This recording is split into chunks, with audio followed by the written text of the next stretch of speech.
Hi everyone, welcome back to the channel. This week we're talking junction boxes. Now pretty much every tradesman in the construction industry will have seen something like this before or come across it in their kind of hacking the floor up or getting access to the loft or something like that. You know, plumbers and gas engineers, roofers maybe, builders and stuff like that. Certainly obviously electricians and sparks. So yeah, this is just a basic junction box. This is the image that comes to mind when you mention junction box or JB. This should be screwed to a joist somewhere in an accessible location. Possibly in a loft, but like sometimes they're in places where you don't really want them, or they should be more exposed, more accessible, sorry.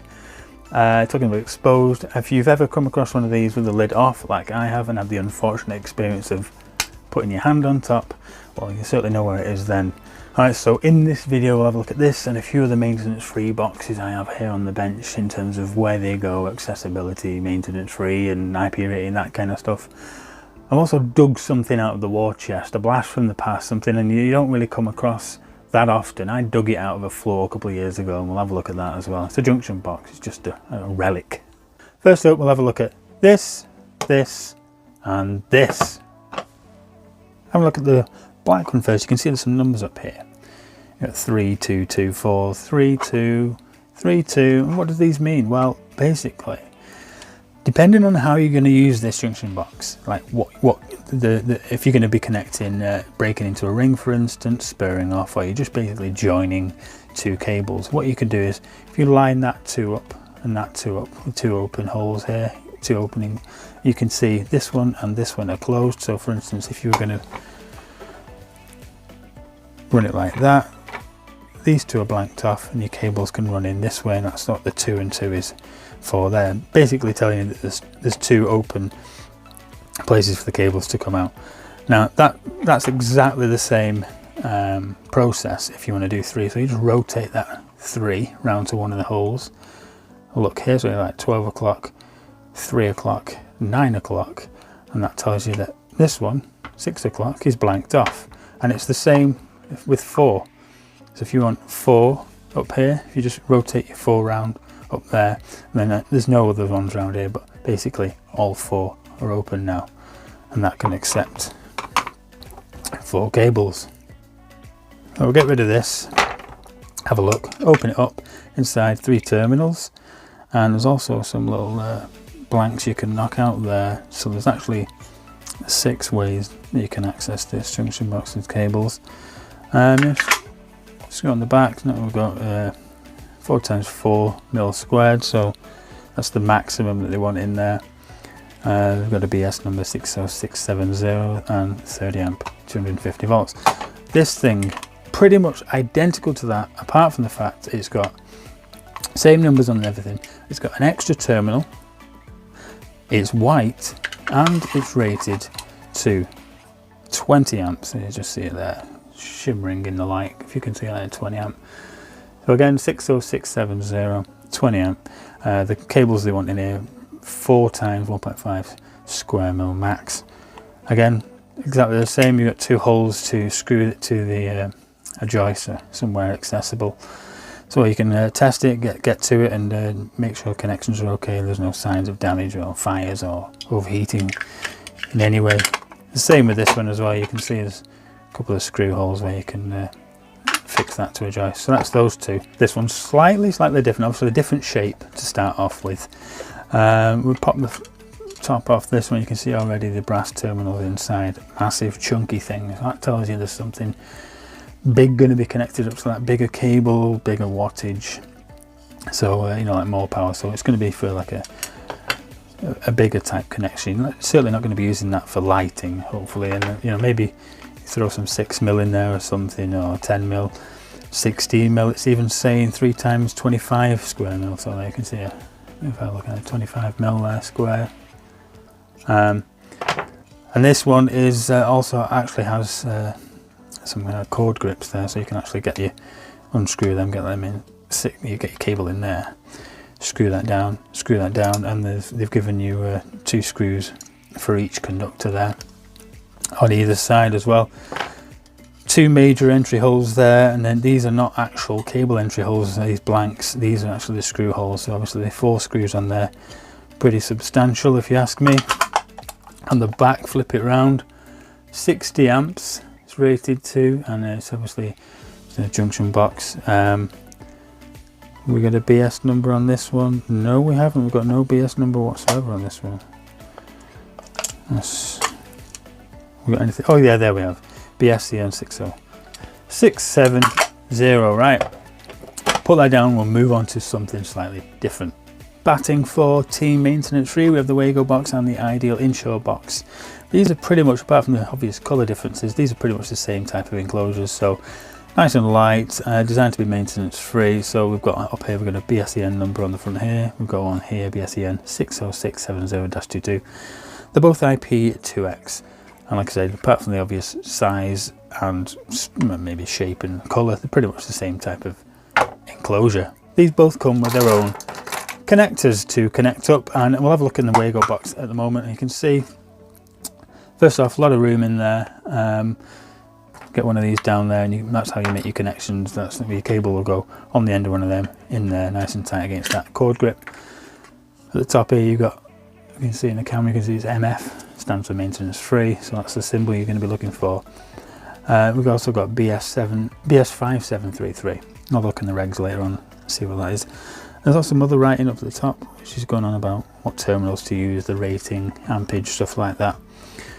You can see at the bottom there's also two little holes, and that's they're fixing holes just to screw to. In terms of fixing, click the lid over like that. Cable tie, zip tie on the end there, seal it all up. There's the two holes. You just screw that to somewhere where it's going to be like maintenance free. And that's it, pretty much done. Again, as you might have seen in previous videos of mine, I have actually written on the side of these dates and stuff like that, and maybe what they're connecting up. The Inshore box is pretty much identical. We'll open it up inside. We've got a bit of literature in this one. Open it up inside, you can see with the cord grips here and here. This one is more of a kind of, you open the box up to get the cord grip working, so you can kind of just push it in there like that. As you close the box, that kind of grips the cord. They have their own version of the connectors here. Obviously they're both pretty much the same type, but they have their own version, and they go inside there. So as you can see, well, this one has, like I said, it has got a bit of literature, a bit of writing, what to do, how to use it, stuff like that, what connectors to use, and yeah, they're just saying same thing. Get a cable tie, zip tie, what have you. And yeah, just close that down, put it through there. And like I said, we've got 16 amp there right on the side. I've got two screw holes as well. I've written on the top of these before now, just to let people know what it is, where it's going, you know, bathroom, fans, stuff like that, downlights. Certainly if it's in the loft and it's going to be accessible via the loft, then it's nice to see a date or something, and let people know, let future people know who's done what where. Wago actually do a multitude of different boxes, including this one. Now, before we go on, I'm calling it a Wago box. That's because when I do that, I see the word Wago box, because it's a Wago box. Now, I've heard them being called Wago, Volkswagen, Vuntifider, Volgo, Wago, Wago. The way I read that is Wago, and that's it. That's what I've been calling them for the last 10, 12 years, however long these things have been out since. Remember these things? Remember them things? I was using those. That's when I started using them. That's when I was calling it a Wago. Anyway, inside, as I was saying, inside this one, so pretty much just a light box. Again, bit of paperworky stuff with this, telling you what to do. The BSEN number there, so the accessory, whatever it is, what Wago to use in conjunction with it, what connector, sorry. The only thing missing from this that I've noticed is, obviously it's a smaller size box to its bigger brother, you can see. The only thing I noticed is that there's no actual MF sign on it anywhere. I'm not going to go all the way around it, but I've looked before. I've actually got another one here. There's none on here either, so I believe it's maintenance free, and we treat it as maintenance free, and certainly connections within it, but there's no actual MF stamp on it, not like this one and this one. Next up, we've got the Hager J803 and the J804. We'll just pop the hood on this one. Well, actually, before we do that, on the front, you You see Hager J03 32 amp 250 volt, do not cover up. A BS number there, oh another BSCN number there, so that's obviously maintenance free. We've got the big NF stamp on the front of it there, and it even actually says maintenance free junction box, in case you're under any delusion that this might be a I don't know, set of golf clubs or something. Opening it up like this, again we've got some literature. It opens up like a book as well actually, so you can read from top to bottom, if you can actually see. So cutouts at the top here, terminal specification telling you what kind of CSA to use. We've also got, it tells you how much cable, how much conductor to strip off, or insulation to strip off rather. Do not mount on thermal insulation. Flip round here, you've got 3 terminals, line neutral and CPC line neutral and earth, whatever. Some good, really good kind of cord grips here. You know, these are really good. I've used these quite a few times, and they actually are a good connector. 2 holes at the back for screwing it and mounting it to wherever you want it to. I mean, 9 times out of 10, I guess, probably, I don't know, most of the time they're going to be reasonably accessible, even though they can be not accessible. Sometimes they're not accessible. Just put that down a second and we'll have a quick flick through this massive manual. So this is the same for the J03 and the 04 just here. I'm just going on about the various different BS it conforms to. Yeah, the BS end, there you are. Going on about maintenance free. Flexible conductors and using solid or stranded as well. That's it pretty much. Technical helpline in case it breaks down or doesn't start one morning, and obviously a sales hotline in case you need to order 5 million of the things. The JA04 is exactly the same, an extra terminal in there, you can see, and some more paperwork, probably saying the same thing. Again, identical type thing, except this is obviously for lighting, so it's a smaller CSA in cable size.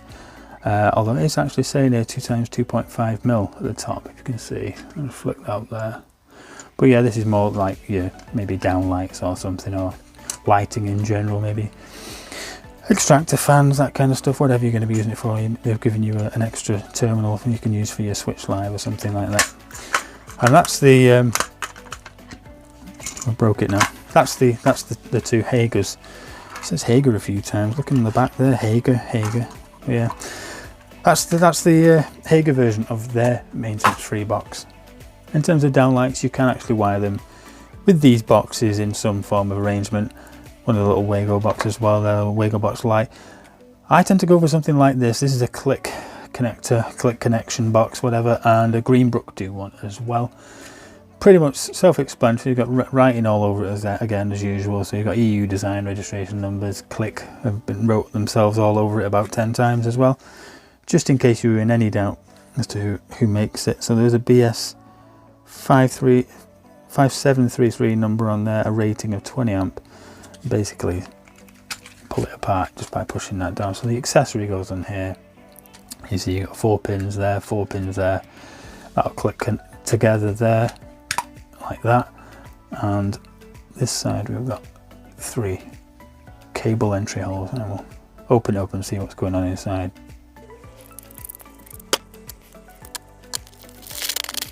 As you can see, more paperwork. If in any doubt, consult a qualified electrician, blah blah blah, how to wire it up, stuff like that. If you're using these kind of things, hopefully you should know how to wire them all up, but yeah, we'll put that over there. So obviously we've got big cable grips going on here for your cords coming in. So obviously, you're going to shove a cable in there. That's a nice grip down. Sorry, it doesn't go that way, it goes that way, doesn't it? It goes that way. And obviously your terminals, you've got your line, CPC, neutral, you got your loop there. Ratings, another BS, it's the same BS number repeated on it again, just in case you're in any doubt. And it's saying maximum 3 times 2.5 mil cable. So shove that back on there like so, push that in there like that, downlight on there, cable connection done in there, simple as really.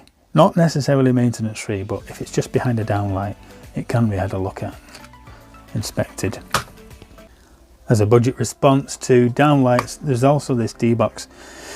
Now this, I've used these once or twice, and they're pretty flimsy. You can see the state of that thing. They're pretty flimsy and stuff like that. I mean, yeah, again, you've got a couple of blanks at the back where you can screw it to something. you've got to cut the plastic here and here, fold those over, kind of push your cable in like that, and then the whole back of this box, the whole back of the box just closes over like that, clicks shut. You're meant to put this in there like so, which doesn't end up smashing your fingers because it's freezing cold. They also have a more modern version, which exactly the same as that, but it's basically just got the pushing connectors, which is, I don't know, it's just, maybe updated it a little bit. It looks like the cord grip has had an upgrade as well, somewhat. But yeah, these are a budget response to downlight connections, I guess. I mean, they're all right, I suppose. They'll get you out the proverbial. The pennies, they're probably 40p a thing, if that. You'll get a 20, 30 of them, whatever. I've used them, like I say, a couple of years back.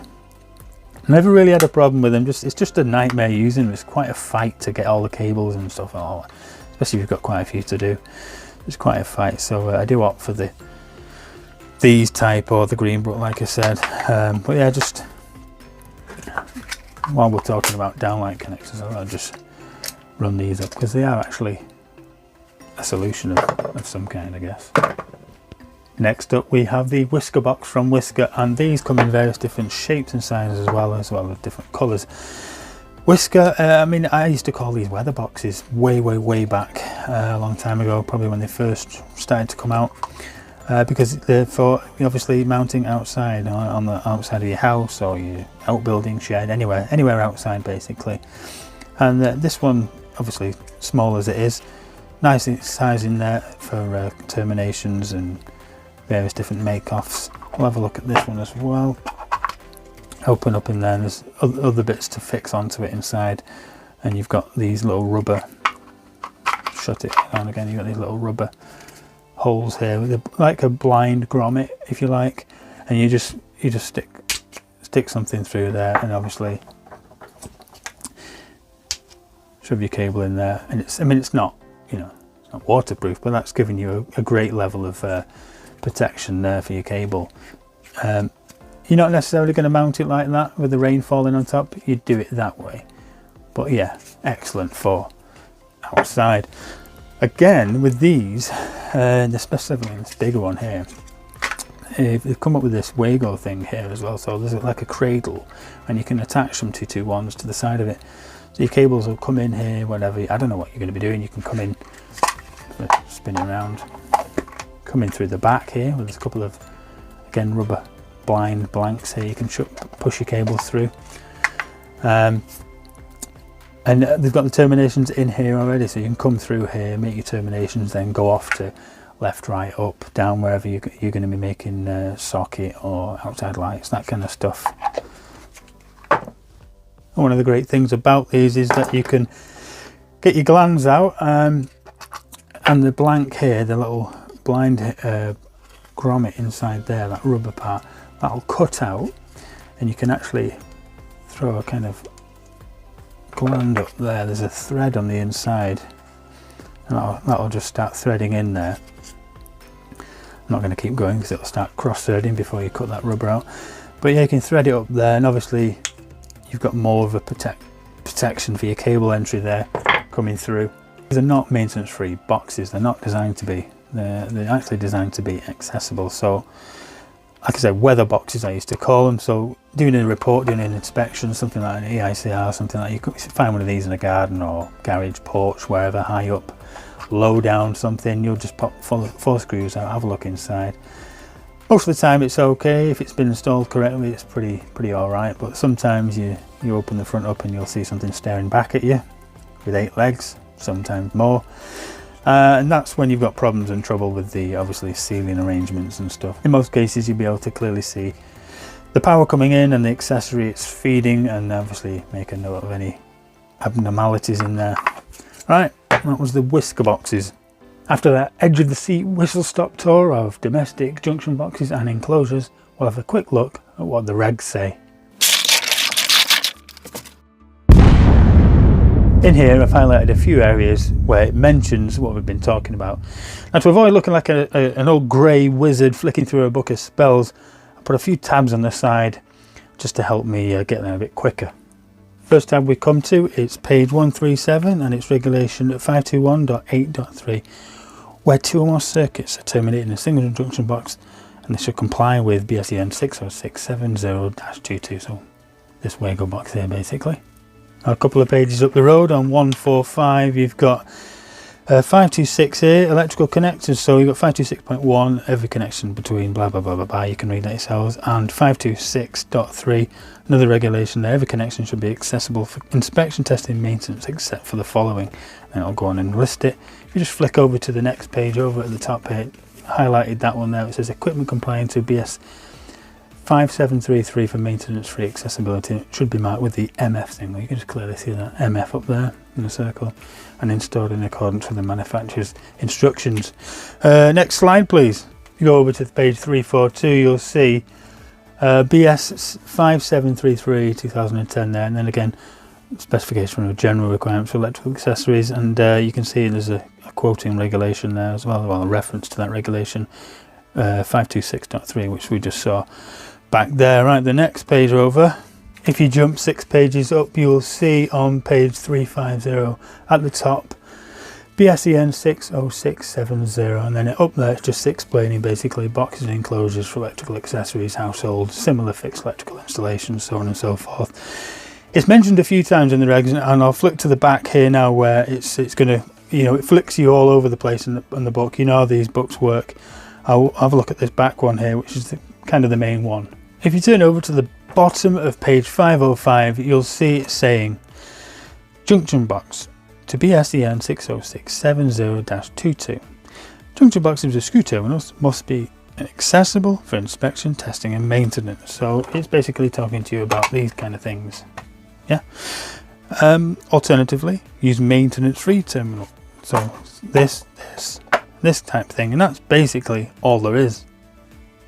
Now let's be honest, we've all popped a floorboard, lifted a loft hatch, or dug up in the garden something loosely resembling this, where the installer has maybe, you know, just spent forever looking in the wheelie bin for this ice cream tub and made off a connection that is so substandard, you know, you wouldn't want to put your name to it, and probably hasn't done, at the risk of his own safety, maybe the client's safety, fire, anyone's safety I guess. And that's why we have all these different enclosures and accessories and stuff, because this really is where accessibility meets practicality. If you thought the last junction box was a bit strange, wait till you see this thing. This I've had it for about 3 or 4 years now, 2, 3, 4 years, whatever, I can't remember. Dug it out of the floor, and yeah, as you can see, it's a junction box of some kind, of some form. Now coming in on the right and the left, you've got some lead cables, so that pretty much dates it straight away there. Having lead, I think it's so they kind of stopped using lead around the 1950s. It's also the meeting point of kind of 2 of my interests, if you like, in terms of history and electricity. I'll just flip the cap off there. I'll have a bit of a more in-depth look as to what's going on. If this thing will stay in focus, so on the top here you can see there's some screw it. You know, these are like wire nuts. Midget screw it actually says on the side. So these are basically porcelain wire nuts. And yeah, we did use these in Britain. They were in use at some point for some for connections and making off terminations and stuff like that. And you can see there's some rubber insulation in there. Red there, clearly that's rubber. And there's also a bit of a sheath here with some more writing on the side of it. Not quite sure what that's meaning. It's got MEM wrote on it, is it? I can't quite make that out. But yeah, I mean, I've picked this up as I do, you know, kind of old stuff. As you're digging floors up, wiring properties and stuff, you come across old stuff, and I'm always interested in this kind of thing. So I just kind of throw it in the toolbox or put it in the bigger box, and just kind of look after it a bit and just see what I can do with it and how old it is and stuff. It's quite fascinating, I guess. And here you can see again, if we can focus in on that, you can see there's no actual CPC or anything there. There's no earth. And it's the same on this side, although this side is, if it can even focus, this side is stranded. It's a single, that one on the end there. This side has got stranded, and this one is a single conductor. I'll try and take one of these wire nuts off, see what happens. Probably break the thing. There we go, inside. I don't think that's been undone for about 80 years. Or should I say, I was the first person to undo that for 80 years. And yeah, as you can see inside there, you've got, so obviously the terminations that they do, as with all wire nuts, you kind of twist them together and shove the wire nut on top, and that's the kind of, if you like, the World War II Wago, if you like, you know, that's the way they did it back then. I'm saying World War II, I'm not trying to date it or anything like that, but like I say, with the age of these porcelain kind of nuts here and the cable and stuff like that, it's definitely, almost definitely before 1950.